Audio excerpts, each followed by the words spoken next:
सूरवीर तो युद्ध में करनी करते हैं, यह कह कर अपने को नहीं जनाते। शत्रु को युद्ध में उपस्थित पाकर कायर ही अपने प्रताप की डींग मारा करते हैं। आप तो मानो काल को हाँक कर लगाकर बार बार उसे मेरे लिए बुलाते हैं। लक्ष्मण जी के कठोर वचन सुनते ही परशुराम जी ने अपने भयानक फरसे को सुधार कर हाथ में ले लिया। अब लोग मुझे दोष न दे, यह कड़वा बोलने वाला बालक मारे जाने के ही योग्य है। इसे बालक देखकर मैंने बहुत बचाया, पर अब यह सचमुच मरने को ही आ गया है।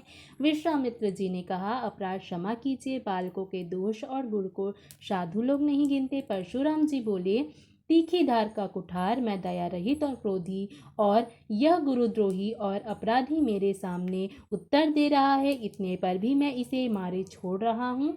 सो हे विश्वामित्र, केवल तुम्हारे शील प्रेम से ही नहीं तो इसे इस कठोर कुठार से काट कर थोड़े ही परिश्रम से गुरु से उऋण हो जाता। विश्वामित्र जी ने हृदय में हंसकर कहा, मुनि को हरा ही हरा सूझ रहा है, अर्थात सर्वत्र विजयी होने के कारण ये श्री राम लक्ष्मण को भी साधारण क्षत्रिय ही समझ रहे हैं, किंतु यह लोहमयी केवल फौलाद की बनी हुई खाड़ा खडक है, उग की रस की खाड़ नहीं है जो मुंह में लेते ही गल जाए।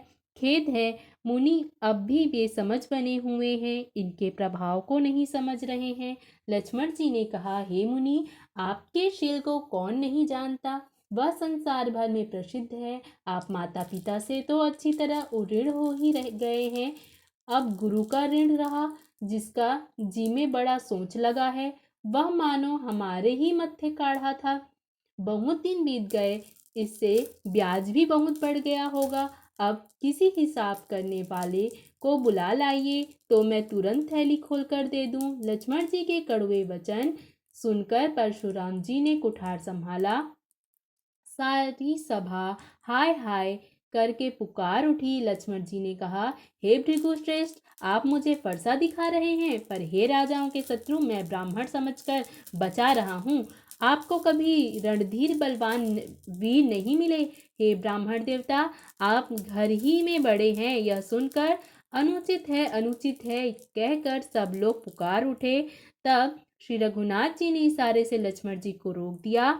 लक्ष्मण जी के उत्तर से जो आहुति के समान थे, परशुराम जी के क्रोध रूपी अग्नि को बढ़ते देखकर रघुकुल के सूर्य श्री रामचंद्र जी जल के समान वचन बोले, हे नाथ, बालक पर कृपा कीजिए, इस सीधे और दूध मुँहे बच्चे पर क्रोध न कीजिए। यदि यह प्रभु का कुछ भी प्रभाव जानता तो क्या यह बेसमझ आपकी बराबरी करता? बालक यदि कुछ चपलता भी करते हैं तो गुरु, पिता और माता मन में आनंद से भर जाते हैं, अतः इसे छोटा बच्चा और सेवक जानकर कृपा कीजिए। आप तो समदर्शी, सुशील और ज्ञानी मुनि हैं। श्री रामचंद्र जी के वचन सुनकर वे कुछ ठंडे पड़े। इतने में लक्ष्मण जी कुछ कहकर फिर मुस्कुरा दिए। उनको हंसता देखकर परशुराम जी के नख से सींग तक अर्थात सारे शरीर में क्रोध छा गया। उन्होंने कहा, हे राम, तेरा भाई बड़ा पापी है, यह शरीर से गोरा पर हृदय से बड़ा काला है, यह विषमुख है, दूध मुँह नहीं, स्वभाव से ही टेढ़ा है, तेरा अनुसरण नहीं करता, तेरे जैसा शीलवान नहीं है, यह नीच मुझे काल के समान नहीं देखता। लक्ष्मण जी ने हंसकर कहा, हे मुनि सुनिए, क्रोध पाप का मूल है, जिसके वश में होकर मनुष्य अनुचित कर्म कर बैठते हैं और विश्व भर के प्रतिकूल चलते सबका अहित करते हैं। हे मुनि, मैं आपका दास हूँ, अब क्रोध त्याग कर दया कीजिए। टूटा हुआ धनुष शोध करने से जुड़ नहीं जाएगा। खड़े खड़े पैर दुखने लगे हो तो बैठ जाएंगे। यदि धनुष अत्यंत ही प्रिय हो तो कोई उपाय किया कीजिए जी, किसी बड़े गुड़ी कारीगर को बुलाकर जुड़वा लीजिए। लक्ष्मण जी के बोलने से जनक जी डर गए और कहते हैं, बस चुप रहिए, अनुचित बोलना अच्छा नहीं। जनकपुर के स्त्री पुरुष थर थर काँप रहे हैं और मन ही मन कह रहे हैं कि छोटा कुमार बड़ा ही खोटा है। लक्ष्मण जी की निर्भीक वाणी सुनकर परशुराम जी का शरीर क्रोध से जला जा रहा है और उनके बल को हानि हो रही है। तब श्री रामचंद्र जी पर एहसान जनाकर परशुराम जी बोले, तेरा छोटा भाई समझकर मैं इसे बचा रहा हूँ।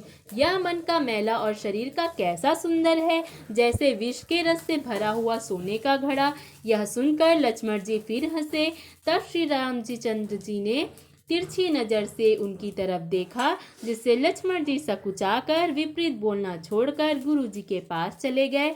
श्री रामचंद्र जी दोनों हाथों को जोड़कर अत्यंत विनय के साथ कोमल और शीतल वाणी बोले, हे नाथ सुनिए, आप तो स्वभाव से ही सुजान हैं। आप बालक के वचन पर ध्यान न दीजिए, उसे सुना अनसुना कर दीजिए। बड़े और बालक का स्वभाव एक है, सतजन इन्हें कभी दोष नहीं लगाते। फिर उसने, लक्ष्मण ने तो कुछ काम भी नहीं बिगाड़ा है। हे नाथ, आपका अपराधी तो मैं हूँ, अतः हे स्वामी, कृपा, क्रोध, वध और बंधन जो कुछ करना हो दास की तरह अर्थात मुझे दास समझकर मुझ पर कीजिए। जिस प्रकार से शीघ्र ही आपका क्रोध दूर हो, हे मुनिराज, बताइए मैं वही उपाय करूं। मुनि ने कहा, हे राम, क्रोध कैसे जाए? अब भी तेरा छोटा भाई टेढ़ा ही ताक रहा है। इसकी गर्दन पर मैंने कुठार न चलाया तो क्रोध करके किया ही क्या? मेरे जिस कुठार की घोर करनी सुनकर राजाओं की स्त्रियों के गर्भ गिर पड़ते हैं, उसी फरसे के रहते मैं इस शत्रु का राजपुत्र को जीवित देख रहा हूँ। हाथ चलता नहीं, क्रोध से छाती जली जाती है। हाय, राजाओं का